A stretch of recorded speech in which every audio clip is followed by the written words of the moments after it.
Good evening, and welcome to another edition of the New Black Leadership Coalition here live in the studios of Intellectual Radio. I am so blessed and so honored to have this opportunity once again to come to you all live over these precious airways that we take very, very serious. I'd like to thank the Creator for granting me and you as well another day on this planet that we call life, and that he would continue to bless us, protect us, and guide us with the spirit of love and liberation and salvation for our people. You're absolutely listening to the New Black Leadership, and I say new because what we have had, we have to respect it, and what we still have, but yet um, without ignoring the work that many of our leaders have done. I mean, true Black leaders are servants. And I like to change the word leadership to servants. And all of those noble servants that we know who have sacrificed everything, their life, their family, and their possessions, so that they could see the quality of life for poor people, Black people change. And so it's so many that when you start calling a few names here and there, you leave someone out.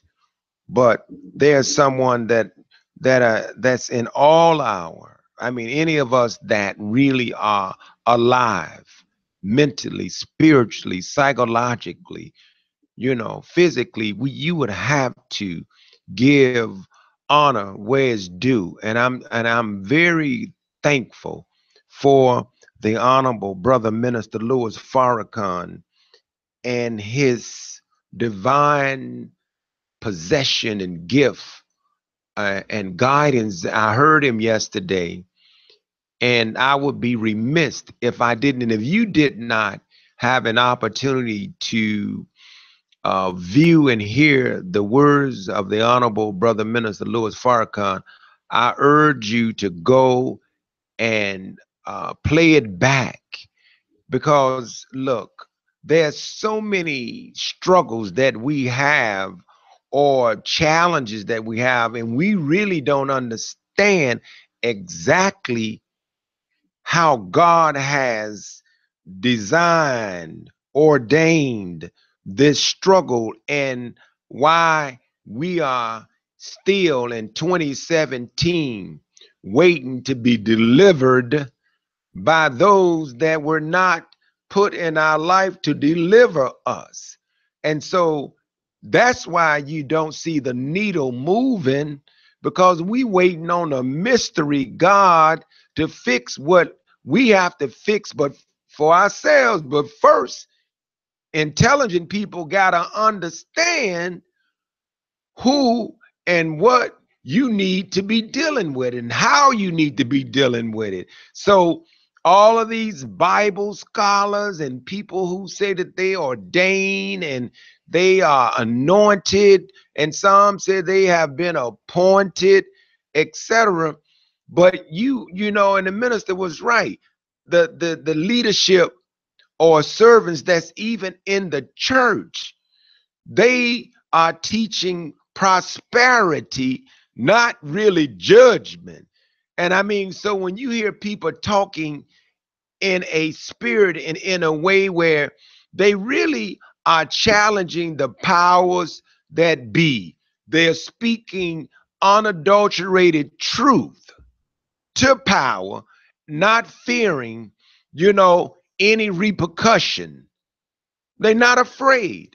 And so the New Black Leadership is a coalition made up of very not just bold, but committed folks who are not afraid of their own shadow. We don't scratch where we're not itching. We're not sugarcoating anything. We're not going to water it down. We're going to call a spade a spade. And that's why the scripture said, hey, you shall know the truth, and the truth shall make you, set you free. Well, why are we still enslaved? Why are we still trying to figure out why we're not getting justice?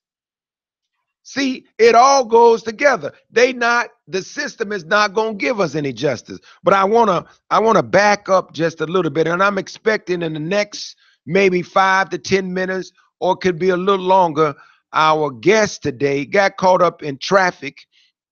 uh, Chairman Fred Hampton Jr. of the Black Panthers will be here.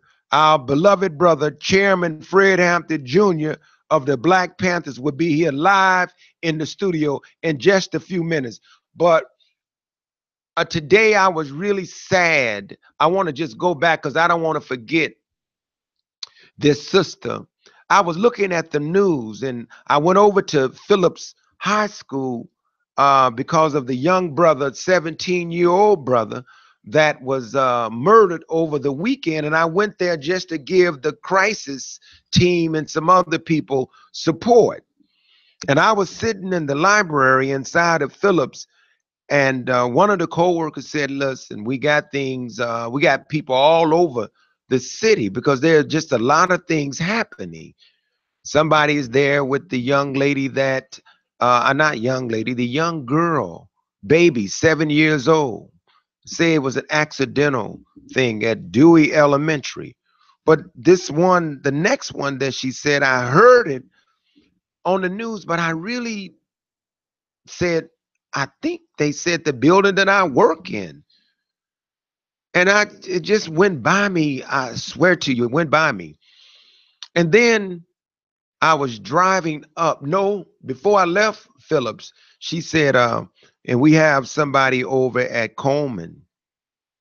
And I said, that's the building I work in from Crisis. And I said, And I remember them saying that, hearing someone say, yeah, an intern, 26 years old, on 96 in Forest, around the corner from my mother.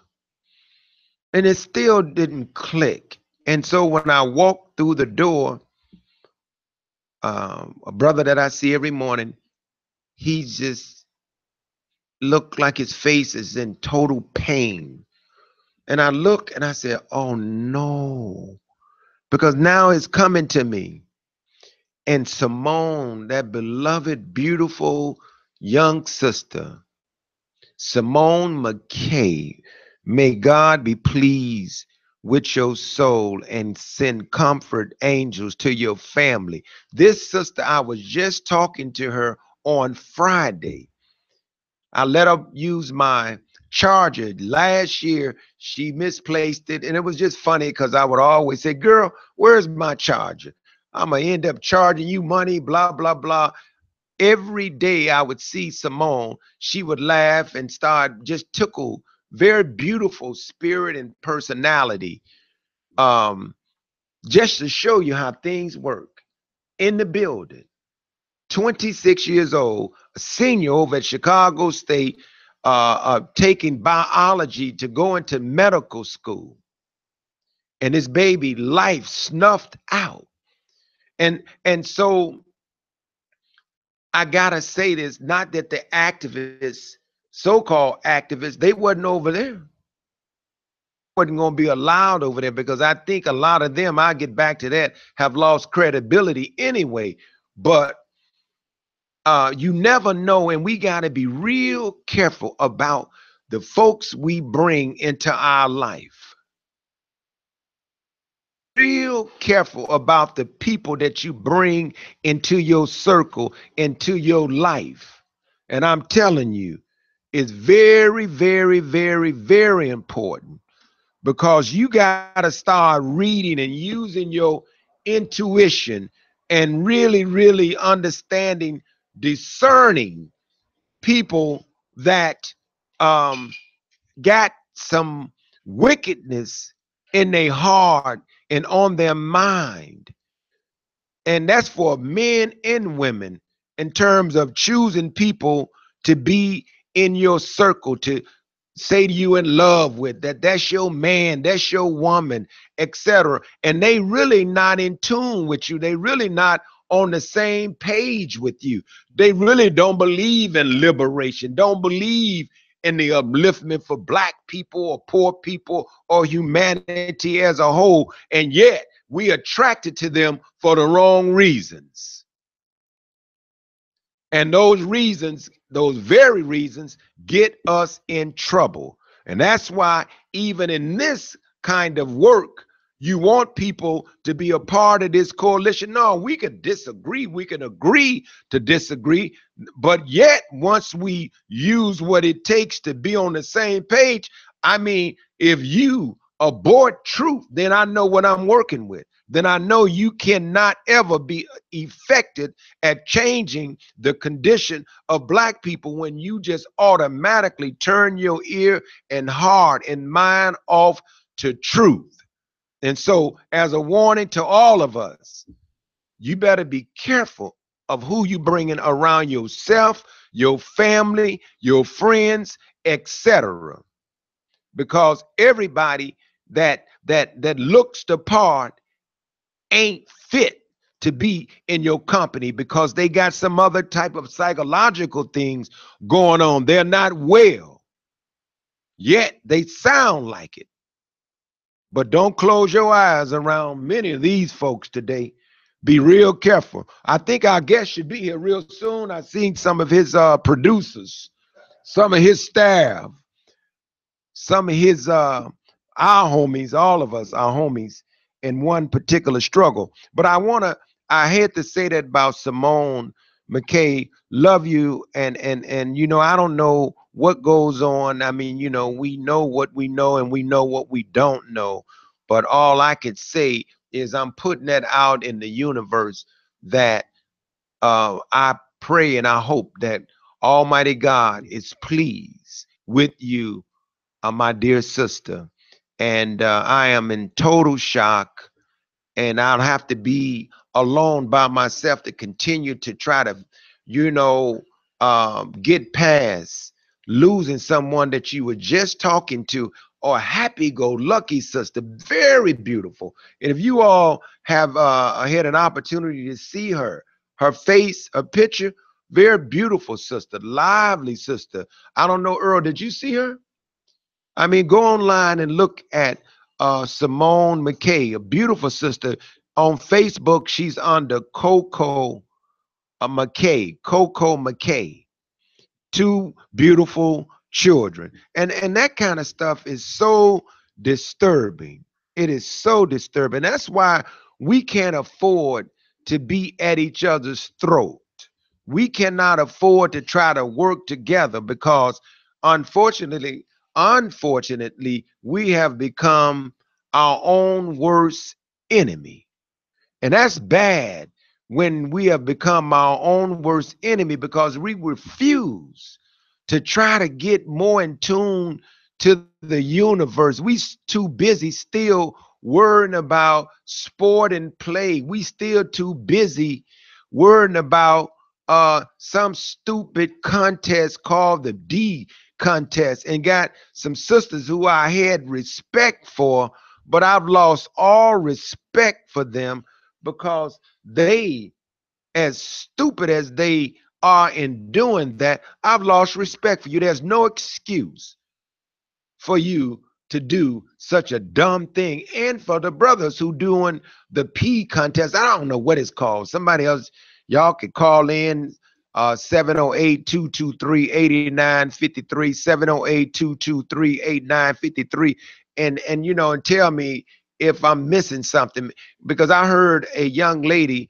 on the show that I listened to often, the Butt Naked Truth with Brother Harold Davis. And it was a young sister, beautiful sister, talking some real good stuff. But when she was asked about that, she said, well, they just having fun. I said, fun? How the hell is that fun? You have degraded yourself to the lowest level and calling that fun. Not you, sister, but them that's doing it. But don't you ever try to make sense, make evil, stupid, fair seeming. That is absolutely, I mean, it's low life to say the least. And Dwayne Wade's wife, what's her name? Gabrielle Union. You should be ashamed of yourself. And a couple of other, I think Erica Badu. Well, she got some mental things going on, I think. I love Erica, but Erica is way out there. And I think it's that bad weed that Dr. Wesley been talking about, that some of them smoking, man. Y'all better be careful with some of that chemicalized. We got to get Dr. Wesley here in this studio, man, to break down that whole piece. I heard the minister say, uh, uh, Dr. Wesley is, I think he running the weed or did something about the weed, but something he's causing problem for the weed people, but anyway, one thing that I want to say, in the next couple of weeks or so, you all that tune in, please stay tuned, because we're going to be having our economic roundtable coming up. You're going to hear more about that. We got people into economics, but we don't have a solid plan that has ignited our people universal in a unified way economically. We got people that pretty much are sound economists. They understand a lot of different aspects of economics. So we're going to have a variety of individuals um, attending and participating in our leadership economic roundtable, new black leadership economic roundtable. And I'm going to encourage you, once we confirm the date, which should be in the next couple of weeks, we want you to attend that. I want to go back to a commentary on the show that I heard our brother, couple of brothers talking about it. They was talking about the Million Man, the 22nd anniversary of the Million Man March. They didn't talk about what was said yesterday. They was talking about 1995. They never spent 1 or 2 minutes talking about any of the speech that the minister, and they did not say that they tried to contact somebody from the nation or a minister to talk about, that speech, the title, separation or death. Didn't hear one word. They were still, so it's like I was trying to understand, why you going to talk about the 22nd anniversary and not bring it up to date on what was said yesterday, and not just use it as a metaphor, but as wisdom to why we have not moved the needle. Because again, we're not getting along. And in relationships, it made sense, and we all talk that talk. It ain't a person on this planet that I know have been in a toxic relationship. I mean, some people stay in them. Some people decide in the middle of the night, gotta go, gotta go. And some people realize we gotta separate. And ultimately, we gotta divorce each other because we're not getting along. It is unhealthy. And so when you look at the relationship that we have in America, and people was like, what do you mean? You mean we gotta leave the plantation? We gotta leave, from living among our Caucasian family? You mean we gotta go? No, we're not getting along. We need to go and do what we need to do for ourselves and see how we can work this thing out. Right now, it's not working. Why you think all over the news every day we still talking about racism? We got to go and get some people uh, uh, um, to train. Why we need somebody to train you as a police officer if you are human and treat people like you want to be treated. Hell, you don't need no additional training. If you need some additional training, you don't need to have your damn butt on the force, because something mentally is wrong with you. Need some sensitivity training. Hell, treat me like you treat your neighbor. Well, I don't know how you treat your neighbor, but I know you don't treat us that good. And I'm saying that to say that there's a major, major problem that we all want to ignore and keep ignoring. Some of you like to use the word, and I've used it, white privilege, white supremacy. But all that really means, man, is that all of it evolves around the treatment of the darker people of the world. It does. That's all we Kaepernick. All that is he's a black man. Yeah, he mixed, whatever. But you see that hair? He's a black man. But look, if Kaepernick was a white man and the white man decided to take a knee and the white man is good, he could play football, do you really think that white man is not going to have a job? Yes, he is. Again, the treatment is different. Mr. Weinstein,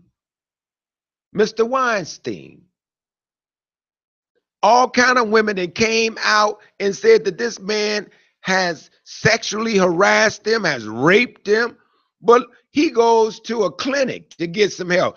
Bill Cosby, you want him to go to jail. His thing happened 50 years ago. Mr. Weinstein, some of his stuff happened last week. Last week. You see how double standard this society is, and you don't think people should be challenging it? Hell, we ain't gonna never make it better, never get better if you continue to let this kind of foolishness take place. And we are all responsible to challenge that.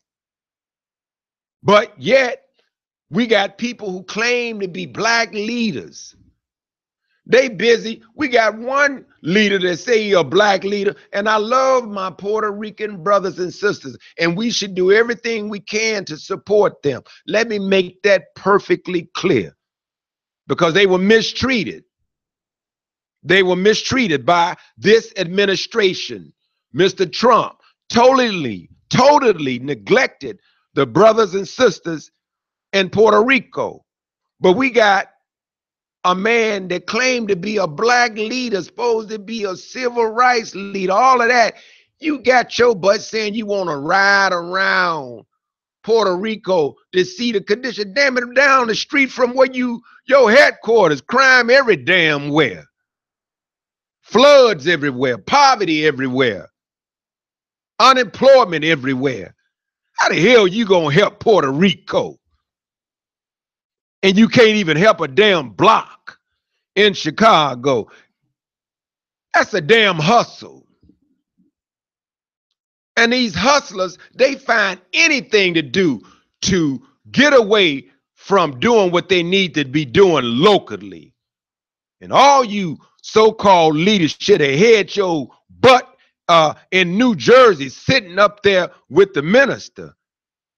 But you so scared. And I noticed too that none of you all invited them on your show. You got these national shows. Now you are so-called civil rights. I know why you call yourself that versus, and then you still call yourself an activist. But you ain't invited, you ain't even covered it on your show. See? I gotta call you out. You've been faking. That's why we need the great need for new black leadership that have integrity and not playing games, not selling out our people, and we damn sure not wearing no wires. That's for sure. But we still got a bunch of fakes running around the community, playing games, staging GoFundMe accounts. But I think many of them been busted out. They slowing down now. And I think God is going to push up in front those who are not, doing what they doing just to make a couple dollars, but you're doing what you do because you care. And that's why I can't wait in a few minutes to hear from our chairman, Fred Hampton Jr., because this man is still carrying the torch of his father and those brothers, Mark Clark and Huey Newton, all of them that stood up, but they took a bold stand, you know, to really do what a bunch of people today is afraid to do. And he's about to walk into the studio, and I'm really anxious to interview this brother, because you know what you really have is an individual that's been through some things just from childhood. And now he has wisely understood the struggle in such a way that he is absolutely on time with his messages. Come on in, Chairman. We ready for you, brother. You got the people ready to hear from you, brother. Get right here at this mic right here. Come on in. Yes, sir. Well, go ahead. In the commercial, we're gonna put the word out that we're gonna be live with our brothers here. It's always an honor. Yeah. So you want to go ahead and go live? Go live. Indeed. I'm gonna wait till the chairman is getting his stuff together to go live. So I know my live feed right now, the FBI has now tuned in. Ain't no doubt about it. Hey, Earl, the FBI has now tuned in to Intellectual Radio. Welcome to Intellectual Radio. They live? Yeah, they tuned in. Let me tell you something. Everywhere you go, they tuned in. I mean, it's a fact. Real talk. They was at Newark. They was in Newark yesterday, so the Chicago crew is listening to us right now. But man, you got to be a fool if you don't think they were they here, they there, but they don't have no win against Almighty God. So I don't give a damn who tune in from what agency, because you better tune in to the whipping that you about to get from God that you're getting right now. So ain't nobody scared of no FBI or nobody. If you doing what's right, then hell, don't worry about it. Ain't nobody gonna live forever. Your butt ain't gonna be, and that's why I get on some of the preachers and pastors, because you teaching more prosperity than you are judgment. And if you did that, our people will be more in tune with moving the needle to our struggle here in America and across the whole world. Yes, and this whole thing is about who got what, who gets what. This whole piece has been like that since the beginning of time. And so here you are, the offspring of one of the greatest men to ever walk this damn planet. I mean, before I knew you, I knew of your father. And I'm telling you, I've said this to you before. In my dorm, in college, I had his picture up. I had his picture up because I marveled him, admired him, because what man, and I don't know much about what makes a man like him and others decide, well, I'm not just going to be playing softball. I mean, I play softball. Well, I'm not just going to go skating. I'd like to skate. I'm not just going to step. I like stepping. I'm not just going to, drive around in my fine car. We like this decent car. But this man decided to sacrifice what possessed, and you could tell me what your mom said or what you know yourself, but what made him take on this fight of police brutality? And I was saying this earlier, I don't know if you was listening. How could you train somebody to treat you right? Hell, why would you want to be on a force that I need to tell you how to treat me? Treat me the same damn way you want me to treat you if you out in the damn public and your lights are out or went out, or your tail light, you know what I mean? Or when you pull me over. But what made your father, and you can tell me about what made you pick up the mantle. First of all, I'm honored and humbled to be here. Um, Ironically, I'm just coming off the heels of acknowledging yesterday, October 15th, being the 51st year anniversary of the birth of the Black Panther Party. I just want to send a clenched fist salute out to my comrades, to the people, for a phenomenal event, and also and to that organization that Chairman Fred represented, the Black Panther Party. And we say with their legacy protected, respected, never neglected. I try to, we try our best to walk in they not footsteps, but they paw steps. We see the Panther Cubs who try to walk in their paw steps.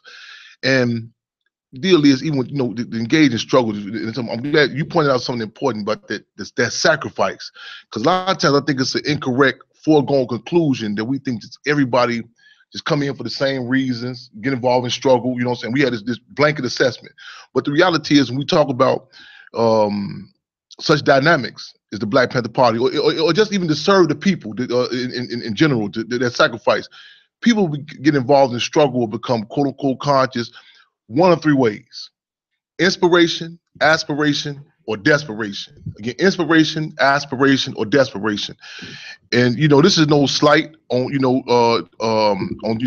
different people who come from different walks of life, and they may take a certain position for whatever the case may be. But again, as you to reiterate what you just pointed out, Chairman Fred, to make that sacrifice. A lot of times we have situations where people have their back forced against the wall. They say, well, they ain't got no other choice but to struggle. You said you mentioned some different possible arenas. People say they could have went to, like playing baseball, doing this and that. Right. Chairman Fred could have, he could have made it as a quote unquote lawyer or in any other different arenas.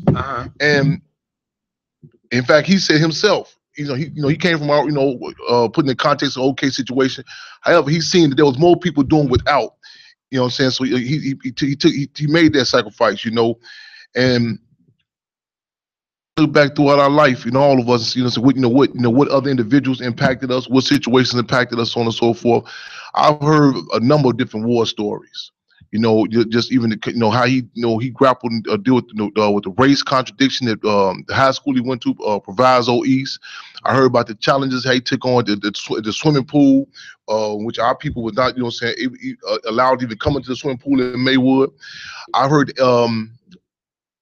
my mother comrade, the widow of Chairman Fred, talked about just the situation, him growing up, and how his grandfather, my great grandfather, who is, ironically played a big impact with my life, but just even the impact he played with Chairman Fred as a child. His grandfather, down in Haynesville, Louisiana. In fact, this is where Chairman Fred is buried there right now.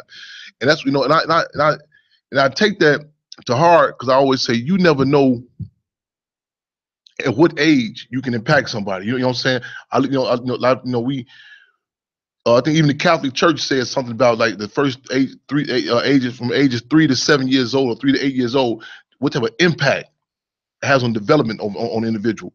So so that's why I take it to heart. And when I'm out there talking to those youth in particular, and we organize our programs, you never know what impact or who that's right, the long lasting impact you have. So we look at different people throughout history. They may have wavered or went this, but you can trace something back. You know what I'm saying? Again, some incident. You know what I'm saying? Not just one isolated incident.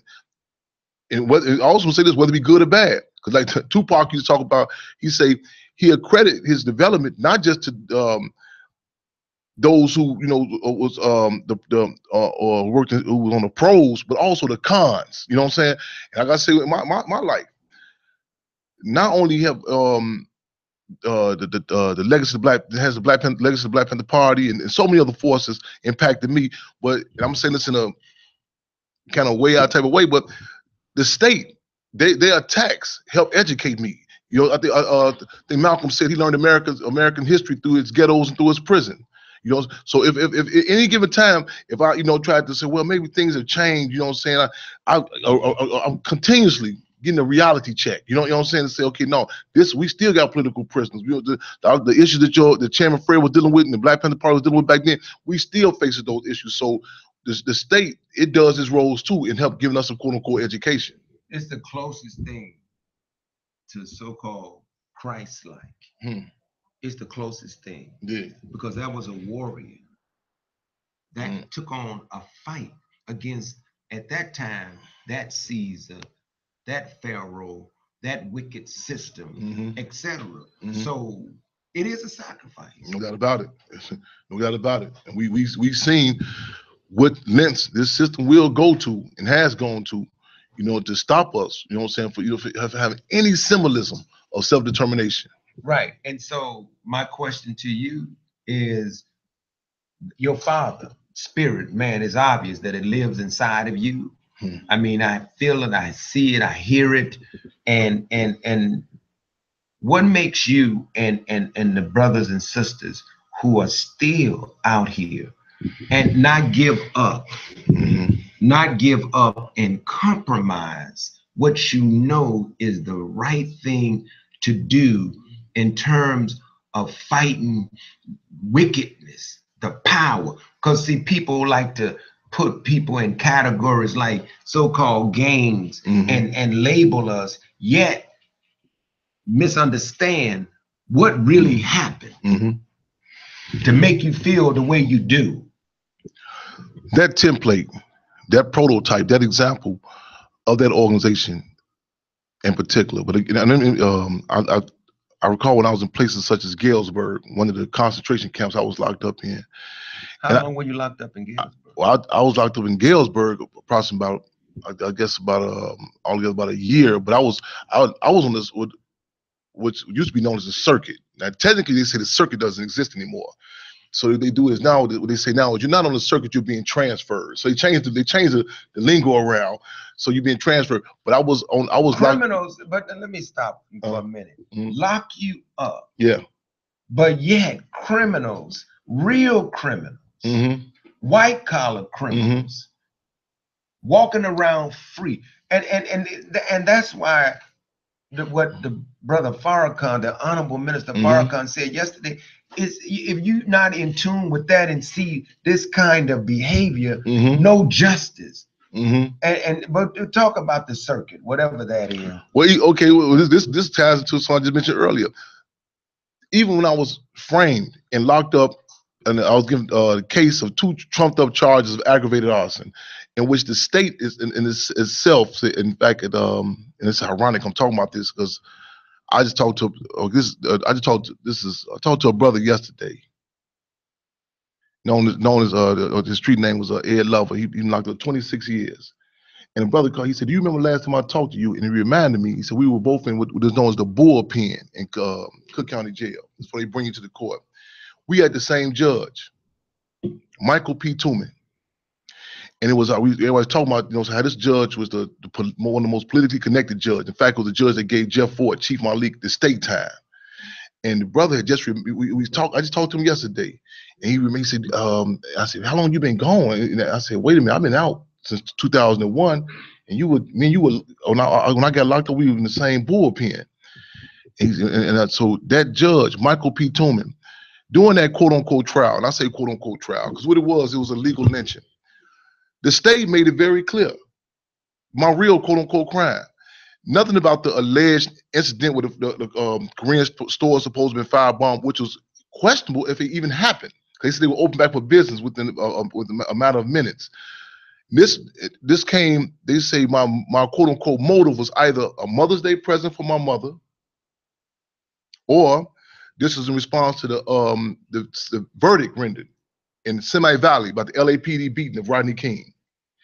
But during the duration of this quote unquote trial, they made the questions from state's attorney, Lacey, and I forgot the other state's attorney name, but they were saying, "Aren't you Fred Hampton Jr.? Don't you believe this? Then you author this article. Nothing about the alleged incidents." So the state itself made it very clear, saying, I was a political prisoner. The bond hearing judge, and I got up, Judge Fox, when they brought me up in front of the judge, my name, my politics, in fact, it was a guy before me who had a double homicide, a double murder charge. His bond was lower than the bond they gave me. So again, if I had any thought of trying to forget about what, maybe I'm being locked up because I'm a Capricorn, or locked up because, I woke up at a certain time or walk, they made it very clear that they're continuing counterinsurgency. That continue. In fact, I was like when I was arrested, when I was kidnapped, all alphabet boys. I mean, you name it. From the CPD, they had the 2 ATFs, the Asian Task Force, Africa, all different. You name it. All these different agencies. They locked me up. When I got to, they took me to the police station. Then on 39th in California, the presiding police, who was the law enforcement who was calling the shots, I later found out was a then Sergeant Joseph P. Grubasek.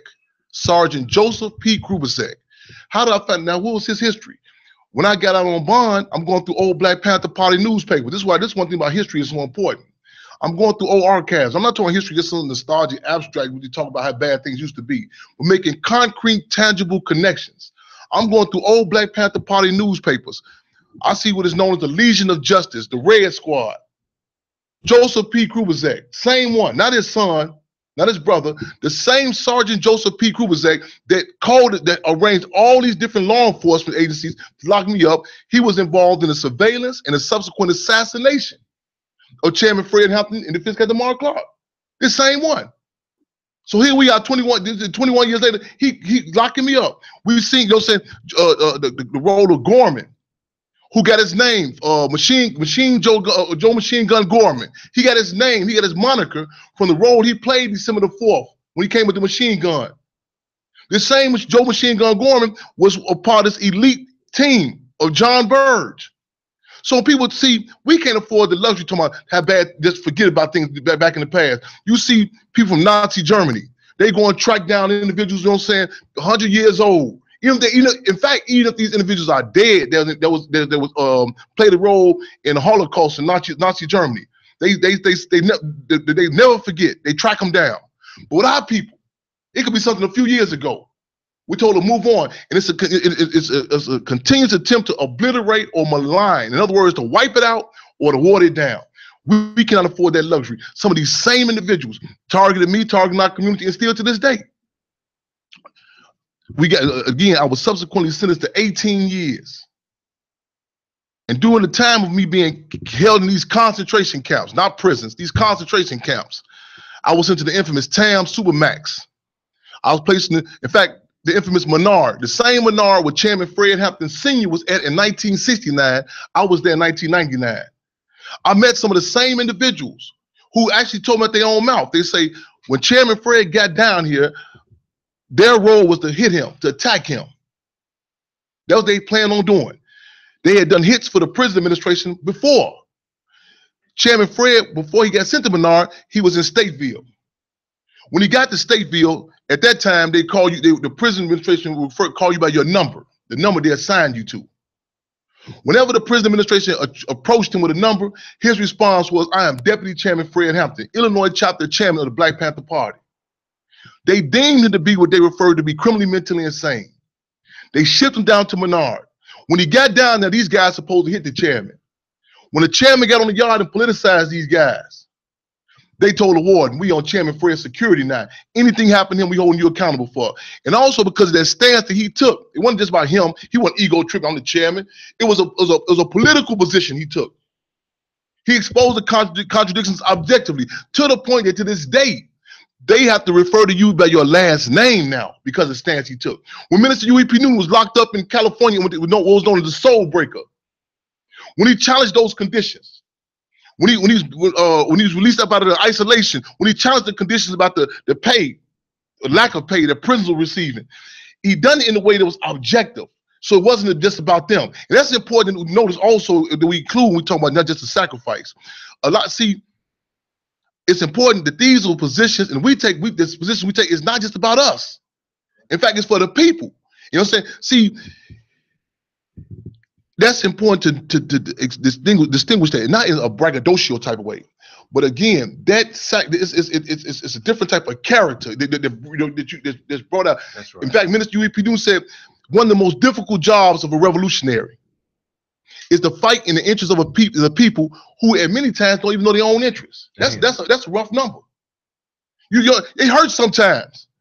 It hurts sometimes to see some of our people, some with good interests, good intentions. supporting, funding these state-sanctioned spokespersons. You feel what I'm saying? These GMOs, these government-made organizations, people who literally get paid. You feel what I'm saying? And it's, I got a case one time.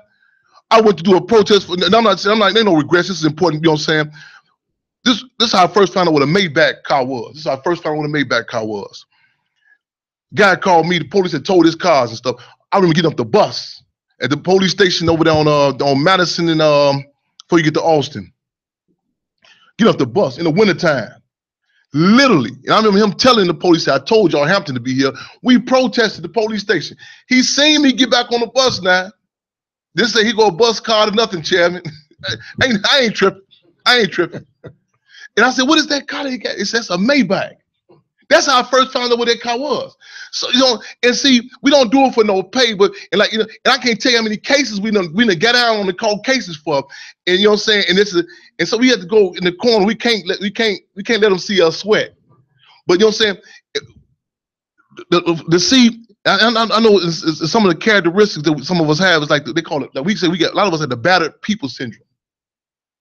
You know what I'm saying? We'll support those who benefit. You know what I'm saying? We done had cases where people whose families that got killed by the police and their pastors that told them, you know, don't say nothing, just leave it alone, leave it in God's hands. Yeah, right. And when we protest in cold cases, when these resources, when these lawsuits come down, these families have found these same pastors and funded them. But we ain't no trip.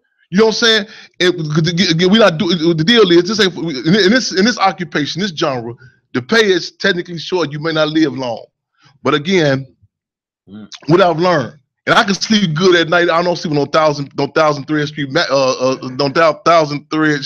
I can't even say it. No 1,000 thread sheet. Right. But I got a cub conscience. Teach. And you know what I'm saying?